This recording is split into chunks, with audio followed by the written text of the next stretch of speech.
विद्यार्थी मित्रांनो नमस्कार। मी गंगाधर हंडे आणि आपल्या सर्वांचे या आपल्या यूट्यूब चॅनलवर हार्दिक स्वागत करत आहे। तर मित्रांनो, आज आपण या व्हिडिओ मार्फत बोर्ड परीक्षेच्या धर्तीवर इतिहास व राज्यशास्त्र या विषयाची सराव प्रश्नपत्रिका क्रमांक 2 आपण उत्तरासहित पाहणार आहोत। तर मित्रांनो, या चॅनलवर आपण सराव प्रश्नपत्रिका 1 ते 10 अपलोड करणार आहोत। या पूर्वी अपलोड केलेल्या प्रश्नपत्रिकेची प्लेलिस्ट आपणास या व्हिडिओच्या डिस्क्रिप्शन बॉक्समध्ये मिळेल। तर आता आपण सराव प्रश्नपत्रिका क्रमांक 2 उत्तरासह आपण पाहूया। त्यामधील प्रश्न पहिला जो आहे तो म्हणजे प्रश्न पहिला अ, दिलेल्या पर्यायापैकी योग्य पर्याय निवडून विधाने पुन्हा लिहा। हा प्रश्न 3 गुणांचा असेल। यामध्ये 3 विधाने विचारली जातील। त्यापैकी पहिले जे विधान आहे ते म्हणजे कुकने टिंबटिंब विकण्याचा एजन्सी व्यवसाय सुरू केला। यासाठी पर्याय अ, हस्तकौशल्याच्या वस्तू, ब, खेळणी, क, खाद्यवस्तू आणि ड, पर्यटन तिकिटे। तर यासाठी योग्य पर्याय आहे पर्याय क्रमांक ड, पर्यटन तिकिटे। त्यानंतर दुसरे जे विधान आहे ते म्हणजे ऑलिम्पिक स्पर्धांची परंपरा टिंबटिंब येथे सुरू झाली। यासाठी पर्याय अ, ग्रीस, ब, रोम, क, भारत आणि ड, चीन। तर याचे योग्य पर्याय आहे पर्याय क्रमांक अ, ग्रीस। त्यानंतर तिसरे जे विधान आहे ते म्हणजे टिंबटिंब ही ज्ञानाची आणि माहितीची भंडारघरे असतात। तर त्यासाठी पर्याय अ, अभिलेखागारे, ब, ग्रंथालय, क, संग्रहालय आणि ड, सूची वाङ्मय। तर यापैकी योग्य उत्तर आहे पर्याय क्रमांक ब, ग्रंथालय। त्यानंतर प्रश्न पहिला ब जो आहे तो म्हणजे पुढीलपैकी चुकीची जोडी ओळखून लिहा। हा प्रश्न 3 गुणांचा असेल। त्यापैकी पहिला जो गट आहे त्यामध्ये 1 महाराज सयाजीराव विद्यापीठ दिल्ली, 2 बनारस हिंदू विद्यापीठ वाराणसी, 3 अलीगढ़ मुस्लिम युनिव्हर्सिटी अलीगढ़ आणि 4 जिवाजी विद्यापीठ ग्वालियर। तर यापैकी चुकीची जोडी जी आहे ती म्हणजे महाराज सयाजीराव विद्यापीठ दिल्ली। त्यानंतर दुसरा जो गट आहे तो म्हणजे त्यामध्ये 1 लोणार सरोवर, 2 जायकवाडी थंड हवेचे ठिकाण, 3 घारापुरी लेणी आणि 4 जंतर मंतर वेधशाळा। तर यापैकी चुकीची जोडी जी आहे ती म्हणजे जोडी क्रमांक 2 जायकवाडी थंड हवेचे ठिकाण। त्यानंतर तिसरा जो गट आहे त्यामध्ये 1 मल्लखांब शारीरिक कसरतीचे खेळ, 2 वॉटर पोलो पाण्यातील खेळ, 3 स्केटिंग साहसी खेळ आणि 4 बुद्धिबळ मैदानी खेळ। तर यापैकी चुकीची जोडी जी आहे ती म्हणजे पर्याय क्रमांक 4 बुद्धिबळ मैदानी खेळ। त्यानंतर प्रश्न दुसरा अ जो आहे तो म्हणजे दिलेल्या सूचनेनुसार कृती करा।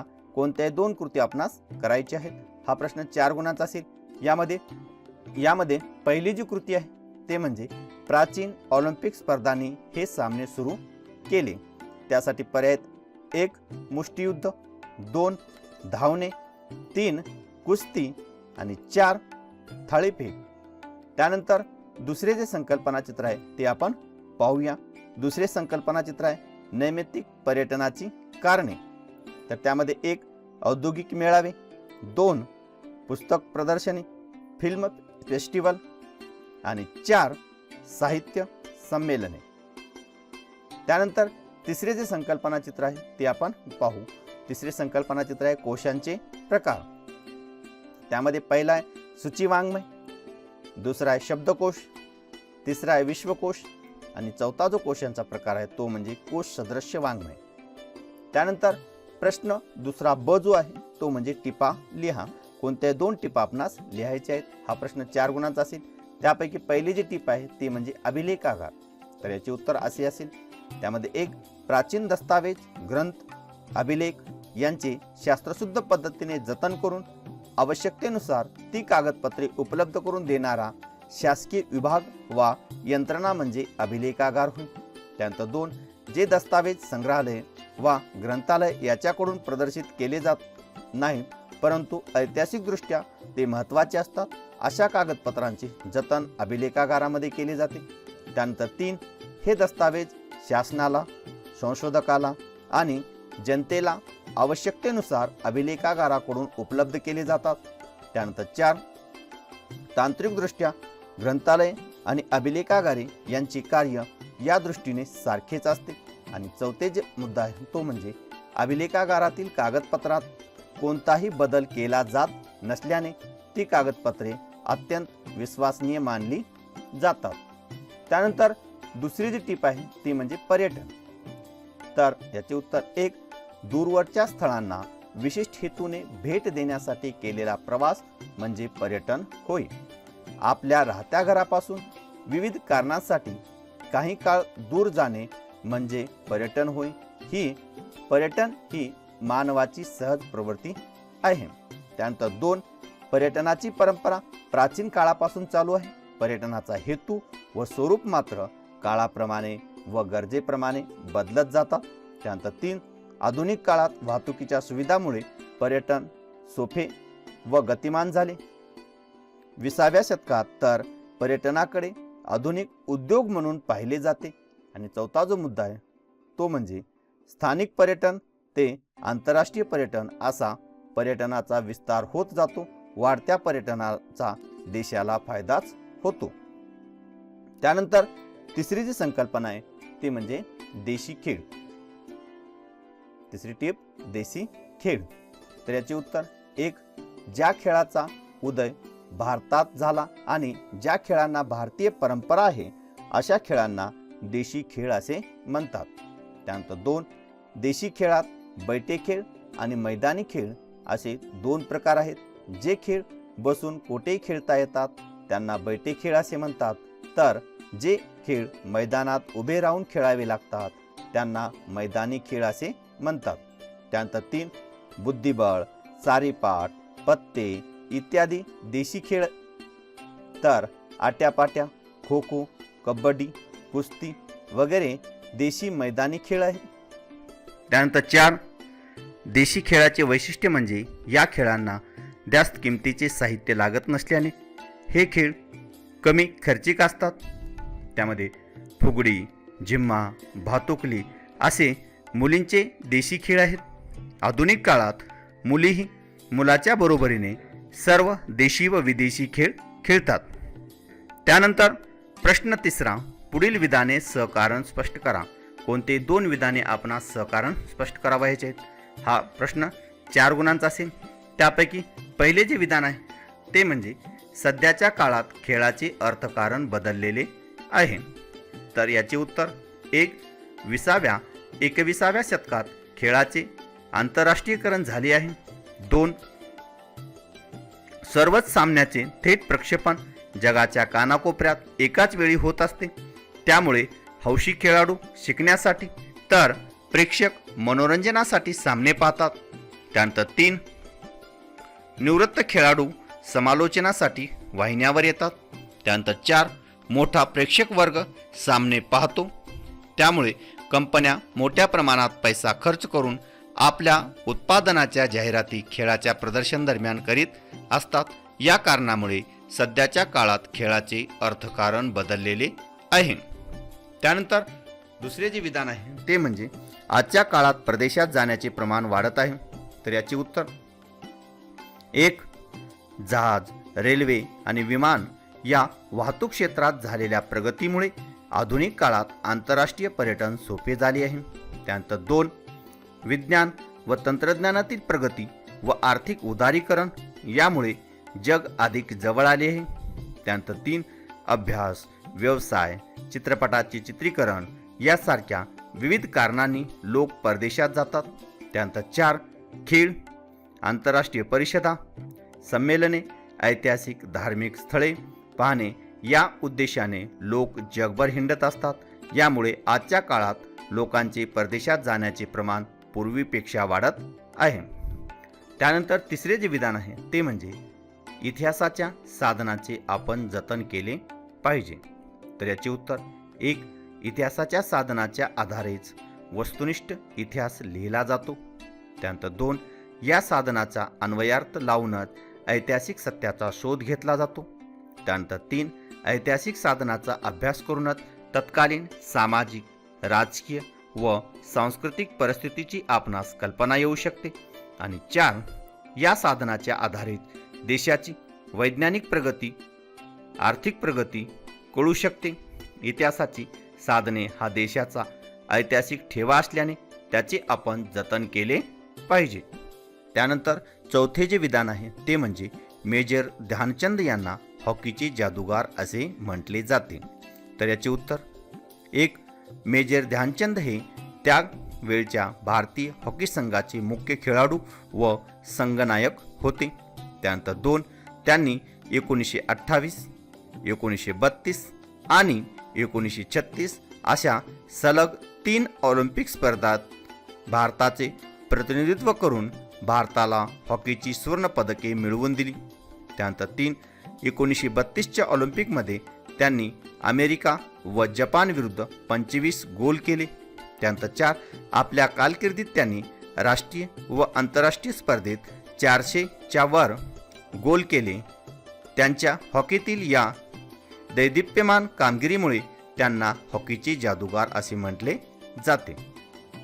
त्यानंतर प्रश्न 4 जो आहे तो म्हणजे दिलेल्या उताराचे वाचन करून त्यावर आधारित प्रश्नांची उत्तरे लिहा. हा प्रश्न 4 गुणांचा आहे. हा जो उतार आहे या उतारावर आपणास 3 प्रश्न विचारले जातील. त्यापैकी प्रश्न पहिला जो आहे तो म्हणजे कोशावर कोणकोणत्या घटकांचा प्रभाव पडतो. तर याचं उत्तर आहे की कोशावर राष्ट्राची ध्येय धोरणे, जीवनमूल्य व आदर्श, तत्वज्ञान आणि परंपरा या घटकाचा प्रभाव कोशावर पडतो.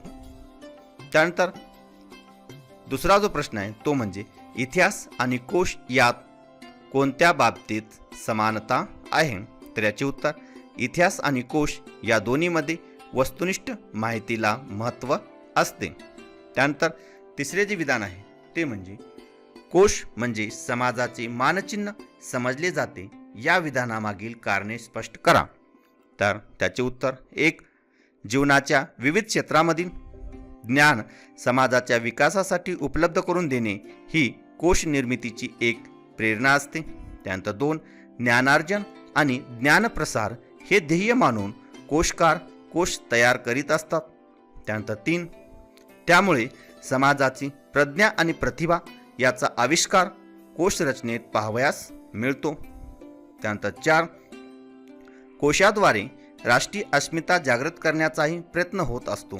म्हणून कोश म्हणजे केवळ ग्रंथ न राहता ते समाजाचे मानचिन्ह समजले जाते. त्यानंतर प्रश्न 5 जो आहे तो म्हणजे पुढील विधानाची सविस्तर उत्तरे लिहा. कोणतेही 2 प्रश्न आपणास या ठिकाणी सोडवायचे आहेत. हा प्रश्न 6 गुणांचा असेल. त्यामध्ये प्रश्न पहिला जो आहे तो म्हणजे भारतातील खेळाच्या साहित्याच्या इतिहासाविषयी माहिती लिहा. तर याचे उत्तर खेळाशी संबंधित साहित्य ही एक नवी ज्ञानशाखा निर्माण झालेली आहे. भारतात विविध खेळावर विपुल लेखन केले जाते. त्यामध्ये 1. खेळाशी संबंधित अनेक पुस्तके व आत्मचरित्रे प्रसिद्ध झालेली आहेत.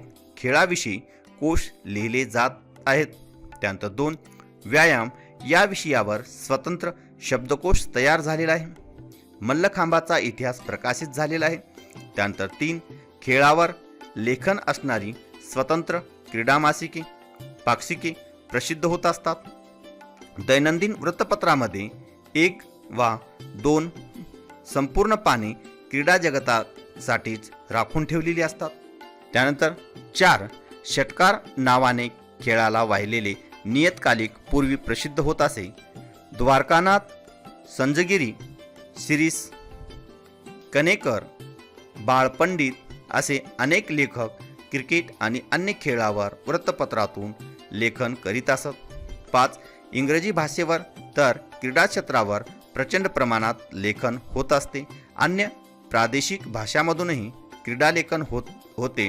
ही सर्व माहिती म्हणजे खेळाच्या साहित्याचा इतिहासच आहे. त्यानंतर दुसरा जो प्रश्न आहे तो म्हणजे पर्यटनाशी संबंधित व्यावसायिक क्षेत्रे स्पष्ट करा. तर यामध्ये उत्तर पर्यटनाशी संबंधित अशी पुढील व्यावसायिक क्षेत्रे आहेत. त्यामध्ये 1. पर्यटकांच्या राहण्यासाठी असणारी निवासस्थाने म्हणजेच लॉजेस चालविणे, ती बांधण्यासाठी संबंधित असणारे उद्योग. त्यानंतर 2. खाद्यपदार्थाची दुकाने, हॉटेल्स, खानावळी इत्यादी उद्योग. त्यानंतर 3. हस्तउद्योग व कुटीर उद्योग आणि त्यांच्या विक्रीची दुकाने. त्यानंतर 4.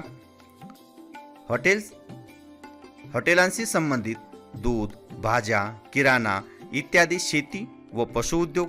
त्यानंतर 5 पर्यटकांच्या वाहतुकीसाठी असणारे बस, रिक्षा, टॅक्सी आदी उद्योग. आणि 6वा जो उद्योग आहे तो म्हणजे प्रवासी एजंट्स, फोटोग्राफर, मार्गदर्शक म्हणजेच गाईड, ठिकाणांची माहिती छापणारी पुस्तके, मुद्रके इत्यादी व्यवसायही पर्यटकाशी संबंधित असतात. त्यानंतर तिसरा जो प्रश्न आहे तो म्हणजे अभिलेखागाराच्या व्यवस्थापनात कोणती कामे महत्त्वाची आहेत. तर याचे उत्तर, अभिलेखागाराच्या व्यवस्थापनात पुढील कामे महत्त्वाची असतात. त्यामध्ये 1 महत्त्वाच्या नोंदी असलेली कागदपत्रे, त्यात कोणताही बदल न करता सुरक्षित ठेवणे. त्यानंतर 2 कागदपत्रांचे वर्गीकरण करून सूची तयार करणे. त्यानंतर 3 कागदपत्रांची मागणीनुसार शासनाला व नागरिकाला उपलब्ध करून देणे. त्यानंतर 4 जुन्या कागदपत्रांचे वाळवी, दमट हवा इत्यादीपासून संरक्षण करणे. त्यानंतर 5 अभिलेख व्यवस्थापनाविषयी संबंधित कार्यपद्धती अंमलात आणणे. त्यानंतर 6 संगणकीय प्रणालीचा वापर करणे. त्यानंतर 7 विभागीय आणि स्थानिक अभिलेखागारे स्थापन करणे. त्यानंतर 8 राष्ट्राचा सांस्कृतिक आणि ऐतिहासिक वारसा पुढील पिढ्यांना जतन करून ठेवणे. त्यानंतर 9 महत्त्वाच्या कागदपत्रांची गोपनीयता जपणे. त्यानंतर 10 अभिलेखागारांची दैनंदिन कामे सुकर होण्याच्या दृष्टीने यंत्रणा निर्माण करणे. आणि 11वी जी बाब आहे ते म्हणजे महत्त्वाच्या बाबी लोकांपर्यंत पोहोचवण्यासाठी नियतकालिकेवर व अन्य प्रकाशने प्रसिद्ध करणे. त्यानंतर प्रश्न 6वा जो आहे तो म्हणजे दिलेल्या पर्यायापैकी योग्य पर्याय निवडून विधाने पूर्ण करा. हा प्रश्न 2 गुणांचा असेल. त्यामध्ये 2 विधाने विचारली जातील. त्यापैकी पहिले जे विधान ते म्हणजे शेतीचे उत्पादन वाढविण्यासाठी व अन्नधान्याबाबत स्वयंपूर्ण होण्यासाठी टिंबटिंब करण्यात आली. यासाठी पर्याय अ जलक्रांती, ब हरित क्रांती, क औद्योगिक क्रांती आणि ड धवल क्रांती. तर याचे योग्य उत्तर आहे पर्याय क्रमांक ब हरित क्रांती. त्यानंतर दुसरे जे विधान आहे ते म्हणजे नॅशनल कॉन्फरन्स हा पक्ष टिंबटिंब राज्यात आहे. यासाठी पर्याय अ ओडिसा, ब बिहार, क आसाम आणि ड जम्मू आणि काश्मीर. तर याचे योग्य पर्याय क्रमांक ड जम्मू आणि काश्मीर. त्यानंतर प्रश्न 7वा पुढील विधाने चूक बरोबर ते सहकारण स्पष्ट करा. कोणते 2 विधाने आपणास या ठिकाणी सहकारण स्पष्ट करावायचे आहेत. हा प्रश्न 4 गुणांचा असेल. त्यामध्ये पहिले जे विधान आहे ते म्हणजे राजकीय पक्ष या सामाजिक संघटनात असतात. तर हे विधान बरोबर आहे. कारण एक समाजातील सर्व व्यक्ती एकत्र येऊनच राजकीय पक्ष स्थापन करतात. म्हणजेच राजकीय पक्ष हे समाजाचेच अविभाज्य घटक असतात. त्यानंतर 2 जनतेच्या समस्या सोडविण्याचा प्रयत्न राजकीय पक्ष करीत असतात. त्यानंतर 3 त्या समाजाची भूमिका विचारसरणी घेऊन राजकीय पक्ष समाजात कार्य करीत असतात. म्हणून राजकीय पक्ष हे एक प्रकारे सामाजिक संघटनाच असतात. त्यानंतर दुसरे विधान चळवळीला खंबीर नेतृत्वाची गरज नसते. तर याचे उत्तर हे विधान चूक आहे. कारण नंबर 1 कोणतीही चळवळ नेतृत्वामुळेच क्रियाशील राहते आणि व्यापक बनते. चळवळीचे यशापयशही खंबीर नेतृत्वावरच अवलंबून असते. त्यानंतर 2 चळवळीचा कार्यक्रम, आंदोलनाची दिशा आणि तीव्रता केव्हा कमी अधिक करावयाची याबाबत खंबीर नेतृत्वच योग्य निर्णय घेऊ शकतो. त्यानंतर 3 खंबीर नेतृत्वच लोकांपर्यंत पोहोचवून जनाधार मिळवू शकते व चळवळीची परिणामकारकता वाढवू शकते. म्हणून चळवळीला खंबीर नेतृत्वाची गरज असते. त्यानंतर तिसरे जे विधान आहे ते म्हणजे ग्राहक चळवळ अस्तित्वात आली. तर याचे उत्तर हे विधान बरोबर आहे. कारण एक अर्थव्यवस्थेतील बदलाचा आणि बदललेल्या समाजव्यवस्थेचा ग्राहकावर परिणाम होत असतो. त्यानंतर 2 भेसळ, वस्तूच्या वाढलेल्या किमती, वजन मापातील फसवणूक, वस्तूचा कमी दर्जा पण अधिक किमती यासारख्या अनेक समस्यांना ग्राहकांना तोंड द्यावे लागते. त्यानंतर 3 अशा फसवणुकीपासून ग्राहकांचे संरक्षण करण्यासाठी 1986 साली ग्राहक संरक्षण कायदा अस्तित्वात आला आणि त्यानंतर ग्राहकांना आपल्या हक्काची जाणीव व्हावी व त्यांचे संरक्षण व्हावे यासाठी ग्राहक चळवळ अस्तित्वात आली. त्यानंतर प्रश्न 8वा अ जो आहे तो म्हणजे पुढील संकल्पना स्पष्ट करा. कोणती एक संकल्पना आपणास स्पष्ट करायची आहे. हा प्रश्न 2 गुणांचा आहे आणि त्यामध्ये पहिली जी संकल्पना आहे ती म्हणजे चळवळ. तर याचे उत्तर 1. एखाद्या प्रश्नाच्या निराकरणासाठी जेव्हा लोक संघटित होऊन सातत्याने कृती करतात तेव्हा तिला चळवळ असे म्हणतात. त्यानंतर 2. चळवळी या नागरिकांचा सार्वजनिक जीवनातील सहभाग वाढावा, सार्वजनिक हितासाठी आणि प्रश्नांच्या सोडवणुकीसाठी चळवळ होत असतात. त्यानंतर 3. सरकारवर दबाव आणून आपले प्रश्न सोडवण्यासाठी चळवळी होतात. असे नाही तर शासनाच्या काही निर्णयाचा वा धोरणांना विरोध करण्यासाठीही चळवळ होतात. त्यानंतर 4. धार्मिक, सामाजिक, आर्थिक, सांस्कृतिक, पर्यावरणविषयक, स्वच्छता, वाईट प्रथा, परंपरा इत्यादी विविध विषयातील प्रश्न घेऊन चळवळी होत असतात. त्यानंतर दुसरी संकल्पना आहे ती म्हणजे राष्ट्रीय पक्ष. तर याचे उत्तर राष्ट्रीय पातळीवर कार्यरत असणाऱ्या पक्षांना राष्ट्रीय पक्ष असे म्हणतात. राष्ट्रीय पक्ष म्हणून मान्यता मिळवण्यासाठी निवडणूक आयोगाने पुढील निकष ठरवलेले आहेत.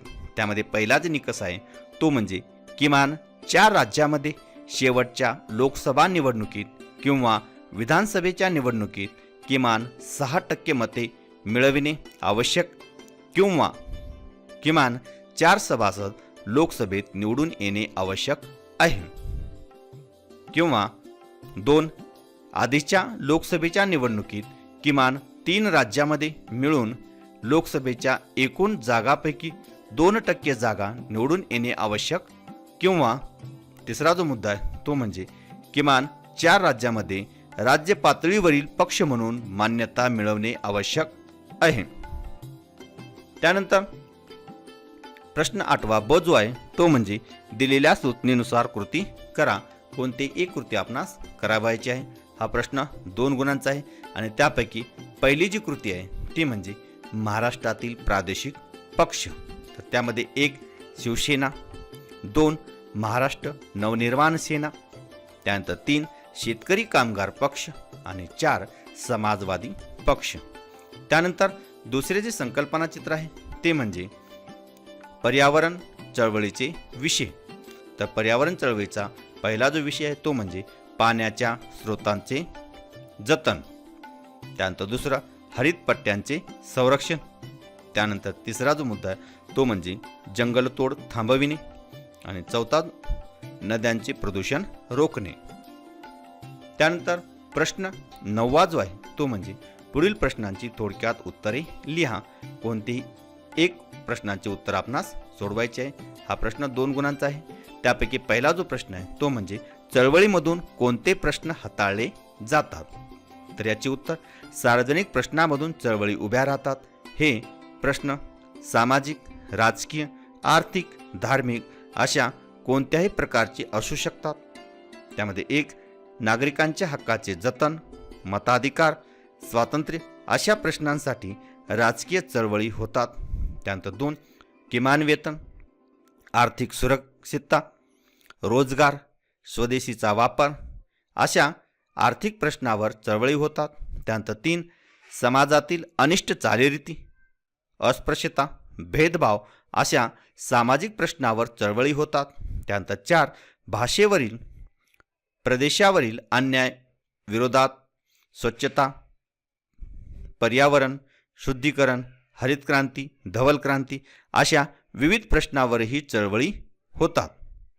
त्यानंतर दुसरा जो प्रश्न आहे तो म्हणजे राजकीय पक्षांची ठळक वैशिष्ट्ये स्पष्ट करा.